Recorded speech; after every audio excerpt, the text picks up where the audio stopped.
there, I'm April Sawtelle and welcome to my channel. Today I'm just doing a quick tip with April. Do you ever just want to hang up a quilt but you have no empty wall space? You have no place to hang a design wall and you don't have a place to hang a quilt. Well, do I have a little tip for you. So I needed a place to hang up a quilt recently and I didn't have a spot, but I do have these claw clips. Let me show you what I did.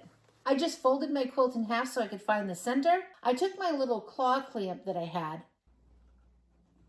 I used my fabric wall that I had. These are just shelves. You have a shelf in your sewing room or some sort of a cabinet that these could clamp onto. These clamps are super rugged.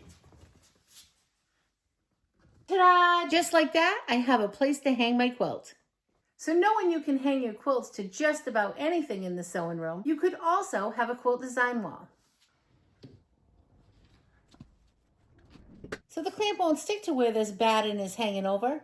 If you have nothing to clamp to at the top, I'm going to use duct tape. I'm just going to duct tape the batting or the quilt right to the cabinet itself. And you can put that right on top of the cabinet. That should hold everything up. Just put that in a few places. Then you have an instant quilt wall, or you have an instant design wall. If you have a door in your sewing room and you just need a small design wall, this is a great method. If you don't want to use the clamps on top of the door and leaving the door open, just take duct tape and wrap that right over the top of the door and that will hold that right up for you. I have this white shelf here. I'm going to do the same thing on that and show you. I just put the clamps on this and then you can see you can instantly have a quilt design wall.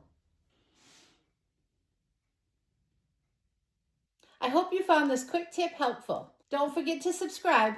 I'll see you next time. Remember to keep it simple. Have a great day. Thanks for watching. Bye. Say bye, little Miss Reddy Thready.